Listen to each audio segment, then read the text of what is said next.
What's up, America? This is Kim and Neil with Geauga Firearms Academy. Thanks for watching. Today we have a really exciting video. We're doing kind of an updated video we did before because, as you know, as times change, there's new stuff out there. So we're going to talk about how to CCW, holsters, everything you need to know. Yeah, and strap in. This is going to be a long one, but very in-depth. So let's get started. And when we mean everything holsters, we mean everything holsters. We're going to check out all this and so much more. So we got a little bit of everything for you guys here today. We have our hybrid holsters. So these are holsters that have a mixture between Kydex and leather or other materials, neoprene and stuff like that. We have all Kydex holsters. So they're all this hard polymer. We have some different materials here. We'll talk about leather. We're going to talk about inside the waistband, outside the waistband, all the different types of holsters and what you need to know. Let's first start off talking about Kydex, full Kydex holsters versus hybrid, because there's a few different options there. And that's the material that they're actually made of. So a full Kydex holster is probably one of the most common ones you're going to see, and that's where that's this hard plastic on both sides. A hybrid holster is a mixture between the two. So you have the Kydex on the front where the trigger guard is, which is very important.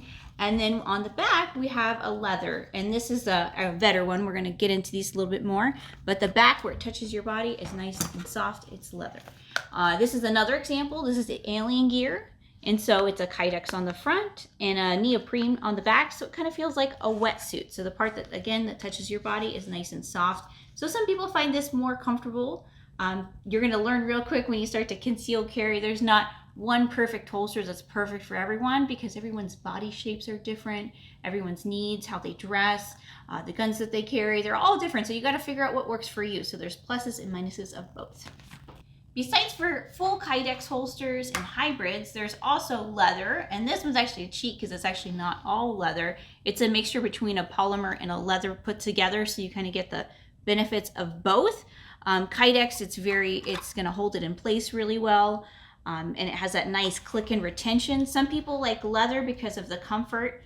So they go with that. And they also, it doesn't wear on the finish of your gun. So this is a really neat one. It's from Tucker Gun Leather. It's one of those fancy, like if you want a Ferrari of holsters, it's beautifully made. It's going to give you that nice retention and also not hurt the finish of your gun. So if you're into that, the only thing with this is like a custom made thing that takes a long time to make.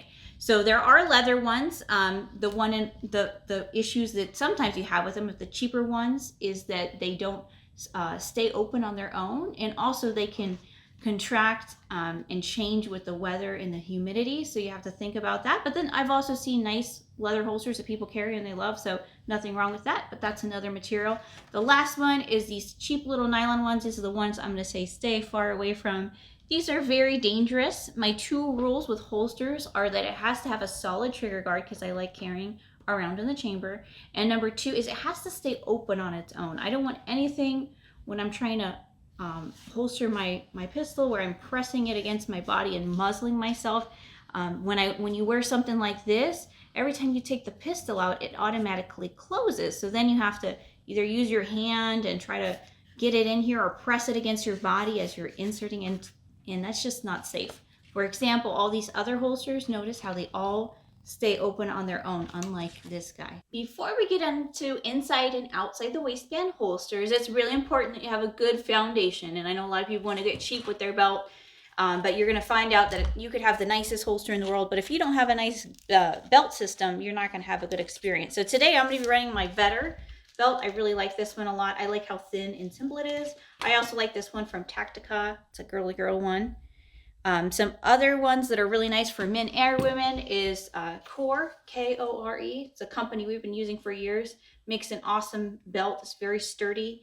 You're going to know you have a good gun belt because if you try to press these together, it won't have any movement at all. And that's what you want, a nice solid gun belt. The last one I'll show you is just a basic, really thick leather one. So there's lots of options out there. Bigfoot gun belts. There's tons of great ones out there. Let's get into inside the waistband and outside the waistband. Now, one thing that's important and maybe a misunderstanding out there is because a holster is an OWB, by the way, that's outside the waistband, IWB, inside the waistband. So if you see those terms tossed around, that's all it is. But a lot of times they assume that because if it's an outside of the waistband holster, that it's not really a concealment holster. And that's not very accurate. Now, it's true, like as a law enforcement officer, we have a Safariland. It's a very big brand that does a lot of LEO stuff. And that holster is specifically designed to be staged away from the body, so I can get to my gun with all my body armor on, or whatever the case is. It can even be moved down the leg and all these other things. That said, if you look at a holster like this, with the white background, you should be able to see that pretty well. You're going to notice that in this setup, this is by Vetter, and they have these really nice wings, okay, these loops rather. And we'll get into that in a minute, all the attachments that you can put on a holster. These are by far my favorite type, a solid loop that you run your belt through. What's the trade-off? Well, convenience. If these were a clip style, I could just pop this on the belt or inside the waistband and be off. This one, I'm going to have to weave my belt through the actual holster. Okay. However, what's the payoff? The payoff is it's going to be very secure. My entire belt would have to break before this comes out. And I have seen scenarios where a student pulls out a gun out of their holster, and because it's not attached properly, they have this mess. And then unfortunately, what a lot of students do, just out of reaction of getting it off, is they go like this, which, as you can imagine, is extraordinarily dangerous. Putting your hand right over where the round's going to come off of, rather than removing it properly, okay? Again, I don't want to turn this into a training video, but I want you to understand it. Now, with this holster, the way this is set up, this is going to suck the holster very tight to the body. So I'm going to put this on here, and you're going to be able to see that technically, especially, again, and let me just back this up, if I'm only wearing a t-shirt and shorts, that's going to be a tough one. That's really not going to conceal unless you got a really baggy t-shirt. But this would be more for like the fall or cooler weather where you maybe have a hoodie on. You can easily conceal outside the waistband with this type of holster. All right, so I'm wearing my core belt. Again, one of my favorites. It has a track line inside here, so it doesn't have holes. Makes it very easy to adjust. You're going to see this a lot today as I put a lot of holsters on and off. Obviously, we want to set this up so it's comfortable in the positioning of our body, which we're going to talk about for now. I'm just going to throw this on so you see how it works. But essentially here, I'm going to loop this through. I'm going to put it through my belt loop. I would have it further back, so we'd go through a couple of them. This is just to show you how this would work. Okay. Put my belt on, and then cinch it up nice and tight. And then when I put the actual pistol itself into the holster, okay, nice and tight, you can kind of see here how tight that brings the gun to my body. And there's a couple things that we can even add on other holsters that'll make it even come closer. But when it comes to the gun, remember, the length of the barrel and slide isn't really that big of an issue, because that's going to be either in your pants or down in the holster. The grip is the part that's going to be more difficult to conceal. So if I had this nice and tight and everything cinched up, again with a t-shirt, this is probably not going to be ideal. But if I had a baggier, maybe a hoodie on or something of that nature, wherever you're going to carry it, you can conceal this very nicely. And then of course we can clear our garment and get to our gun. All right, now let's look at it inside the waistband, okay, an IWB, and with a clip. And I'll do this right here on film so you can see what I'm talking about as far as convenience. So now obviously I take my belt off. I have to weave this all back out, right, and put everything back on. Now if I have a simpler setup, for example, a single clip, which won't be as secure, but check this out, right? This goes inside my waistband. Okay. It has a single clip. Then I take my pistol. You can hear that click as it clicks right in. I can make any adjustments I need. Nice and tight to the body. Obviously my waistband is pushing this nice and tight, and I can throw my t-shirt over and I'm pretty well concealed that way. Now when I want to remove this for convenience, right, I can loosen my belt a little if I want to. It's not necessary.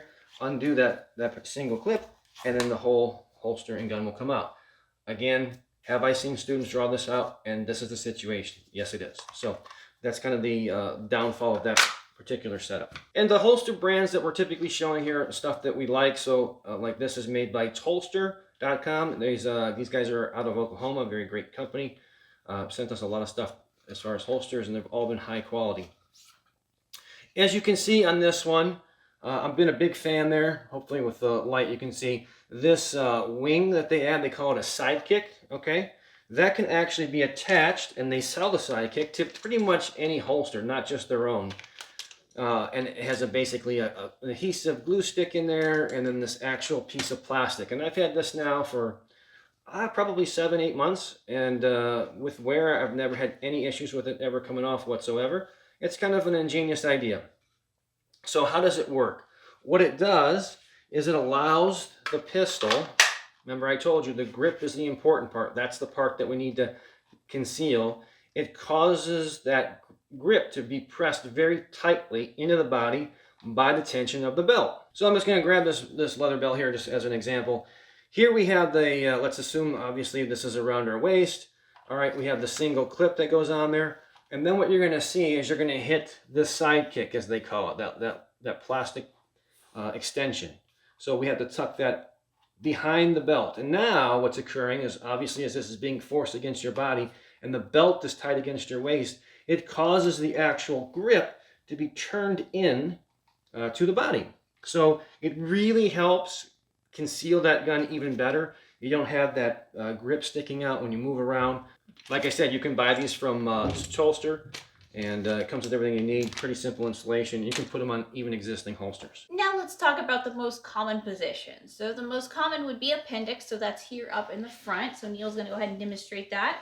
And again, when it comes to the appendix itself, the holsters themselves are a little different. Mm-hmm. So as I was showing you earlier on, this is more of what we call a pancake style holster, where we're displacing the weight of the pistol on two ends, which would be better for the 4 o'clock or the 4:30 position, which we're going to get to in a minute. So appendix, usually it's a thinner holster. It's got less profile, and it's going to go, typically they're going to be a single point. There are double points too, but a single point of attachment. So a single clip there in the front, and that is appendix. And you can see too, now with this being on me, that plastic sidekick is really pushing this grip deep into my side there, or to my stomach, to keep that really nice and concealed when I pull my shirt down. All right, what's the next one? The next one would be 4 or 4:30. So that's going to be in the back here. Think of your body like a clock, or if you're left-handed, it would be the opposite, obviously. So again, this is more set up for this. I'd have to run my belt through here, but it would be sitting right about this area. This is my preferred choice of carry. This is how I carry all my guns. Mm-hmm. What about you? What do you prefer? I like the same thing. I like 4:30. Here on the side is the 3 o'clock. You don't want to have it there because you're going to have this thing sticking out. So it needs to be on the back side of your body. So Neil's going to use this holster as an example. So he would put it back there more. And then you can see again, my side profile here, how that, again, that is really pushing that grip inside nice and tight. And so that would be the 4:30, 4 o'clock position there. Now there's a couple more carry positions some people want to use or come to our class and talk about, and we're very much against them. Mm-hmm. So take it away. So the first one is small, the back. So that's right where your spine is. That's very, very dangerous. You're going to put this metal object right here where your spine is. And if you fall down, especially here in Ohio, we have ice, or someone pushes you down or pushes you against the wall, you're going to put that right into your spine. So that's very dangerous. A lot of people want to carry it right there because there's a nice little space for it, but don't do it. It's not safe. Another one we're against is off-body carry. So that's when you're going to carry your gun in a purse or a backpack. We have a whole video on why we don't find it safe. If you're going to carry a gun, it's meant to be carried on your person. Yeah, and accessible. I'll just throw another one because I know it's going to be asked from all the years of doing this, and even the previous video about shoulder carry and things of that nature. I mean, look, if you're a truck driver or something like that, and you're always sitting and you're always in a truck, and you're wearing some type of apparel that would keep you concealed, okay, I don't prefer that. I will never carry a gun that way personally. I don't like it, especially if the gun is oriented this way. I really don't like that at all. Personally, I don't like cross draws for defensive purposes. Again, we could make this video like 2 days long and all the little intricacies. I want to stick in the kind of the main thing. So meat and potatoes. Yeah. So what I like and what Kim and I like and what we found in our experience. And when you're picking your carry position, just because Neil and I don't prefer appendix, there's nothing against it. Like I said earlier, you're going to learn real quickly in concealed carry that it's not like there's one perfect thing that fits everybody. Everyone's bodies are shaped different, and how they dress and their guns and all that sort of stuff make a big difference on what you choose to do. So just because we don't like it doesn't make it a bad thing. It's still a safe and a very popular carry position. And don't pick any position because somebody told you to. Try them. Try them. I encourage everybody. If you came to a class of ours, and I said, hey, I don't like appendix, do it anyway. Try it. See what you like.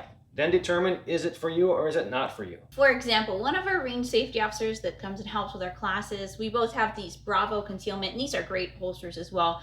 The inside the waistband one, and I find that it causes the butt of the gun to stick out more on my body. And it's funny because he loves this and he says it hides it better on his body. And then I have this Vetter hybrid one. We have the same exact pistol. We just have different bodies, obviously. Thank gosh. And I find this holds it really close to my body, and he says the butt of the gun sticks out more. So it's just funny how it just depends on your body. You could have the same gun, but you put it on two different people and you're gonna have way different experiences. So that brings us to an area that I'm not really sure if I want to do it in this video or not. Typically the people who are going to be watching this are going to be much newer to this, learning about holsters, and so this is kind of out of context. But this is a weapon mounted light. Please don't spend money on stuff that you don't have training. This is not going to help you if you don't know how to use it properly. Just the trainer in me. But just so you understand, a weapon mounted light doesn't mean you can't have a concealed holster. So this is another example.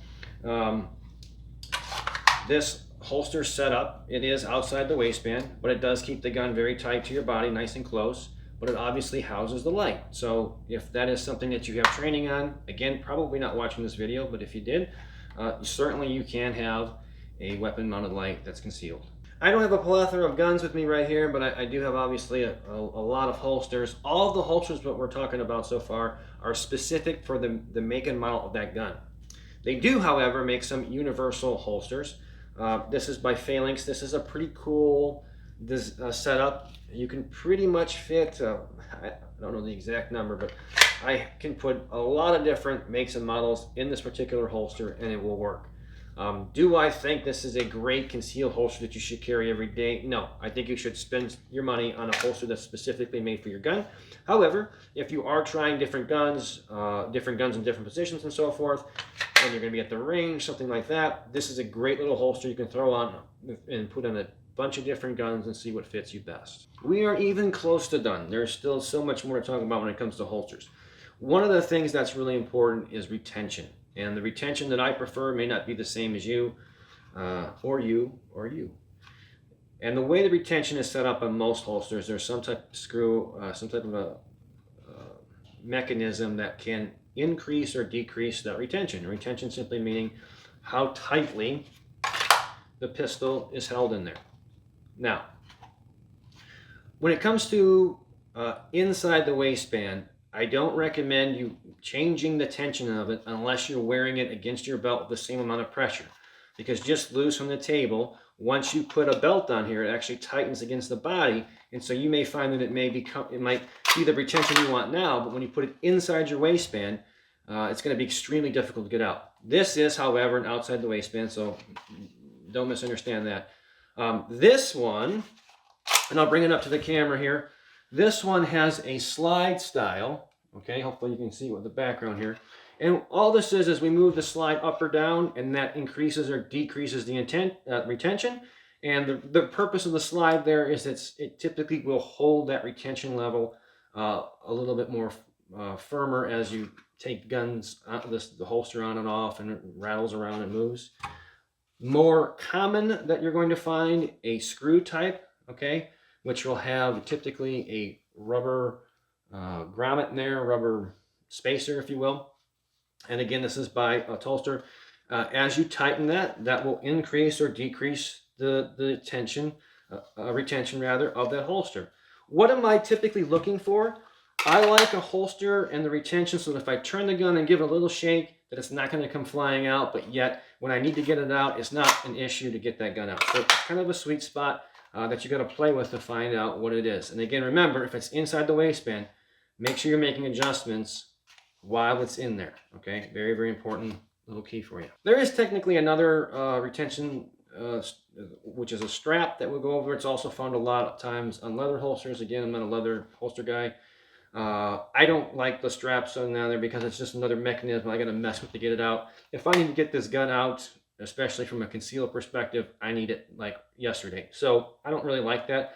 I just like the friction style retention that holds the gun so it won't come out. If I fell on the ground or whatever, it's going to keep the gun there. But I don't prefer straps. It doesn't mean it's bad. If you like them, run it. Next, let's talk about ride height. And all that is how far down it goes inside your pants. So if you went higher or lower, and that all comes down to the style of pants you're wearing, and like I said, the pistol size itself, and even the holster. This holster is a great example. Right now it's sitting at the middle setting. So let's say that I wanted to put it lower in my pants. I would just put it on the top one so that now the gun will be farther down in my pants. And if I wanted to put it higher, I wanted it to come up higher, I'd move this down to the bottom setting so that now the gun, more of the gun is sticking up out of my pants.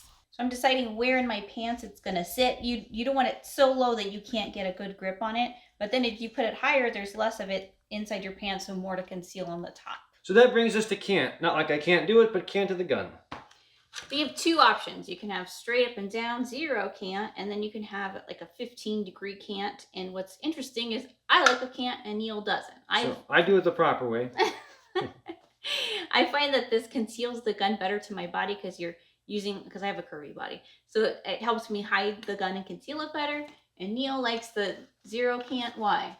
Well, I like it because the second I clear the holster, I can already start coming forward rather than, and just to explain that a little bit, if you have a cant, let's say the gun's sitting like this, and again, Kim would, and I agreed, it's easier to get to the gun perhaps, but once you come up, then you're going to come back to the 0 cant and then come forward. I know it's a small thing. I also, just the way I'm built, I like to come straight down on the gun rather than have a more of a twist of the wrist area. Really, does it make any difference? Just know that I do it right and Kim doesn't. So you're probably like, there's more to this? Yeah, there's a lot more actually. We're now getting into attachments, how and what we can do.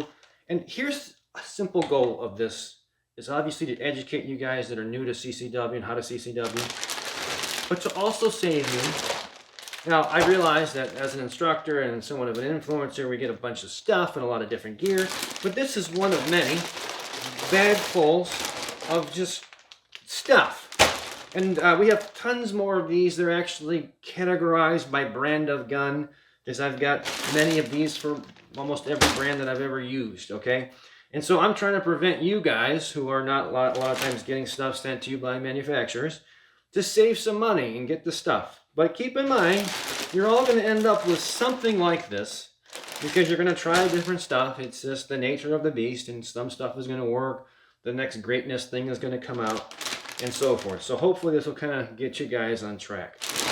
Here's a thing that's interesting about full kydex. The attachment points can be changed to convert any full kydex holster really from inside to outside or vice versa. All right. This, by the way, KT Mech, that's who makes a lot of my custom holsters. So I run guns with weapon lights and have proper training to do so. And a lot of the off-the-shelf stuff doesn't fit, so they make stuff just for me. So KT Mech is a great company. I've gotten so many holsters from them. This is one of them.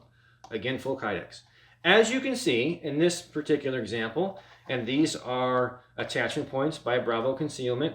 I really like these because, as I already said, I don't like clips, although technically these are. They act more as loops, and I've never had these pull out when I'm trying to draw my gun, so I like these. Nonetheless, as you can see, these are placed on what would be the front side of the holster, which allows us to be inside the waistband. So my pants would come up here, the belt would run through there, and then the gun is on the inside. As you can see, there's kind of a universal setup of bolt patterns on most full kydex holsters. And so I can simply use a different type of attachment, an outside loop, for example, like one of these guys. In fact, I could literally take the screws off of this one, take that piece out, and put it on this one. Or I could go into my gigantic bag of attachment points and pick something else out. Okay? So the bottom line is, this holster can be both inside or outside depending on where I set it up. Although this would maybe an attachment point, this is another additional widget that you can put on. We talked earlier about the sidekick setup that is attached to the holster itself. Again, that's a little plastic bar. Here's a setup for a shield, and this is set up for a shield with a light on it. Again, not a big deal, but it has this additional attachment here, and this does the same exact setup as the actual sidekick. But what it does is it kind of pushes again the grip into the body by running on the belt on the inside and providing a little bit deeper concealment for that. So that's a lot of stuff we threw at you. You probably watched the video a couple of times. Hopefully we answered a lot of specific questions, but in general, we talked about the types of holsters. So when it comes to how do we CCW, what type of holsters are there? What type of material are there? Are they inside? Are they outside? Do they have a cant or no cant? What is the ride height setting on them? What's the material and how it fits to the body? Of course, the position of the gun on our body.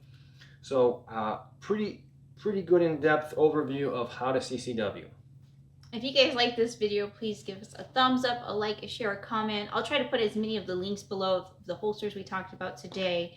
If you haven't already, make sure you subscribe here on YouTube. You can also find us on Facebook, on Instagram. We're on Rumble, Geauga Firearms Academy 1, so check us out there. And of course, we put all of our premium content on Patreon. Until next time, remember, it's always better to be judged by 12 than carried by 6.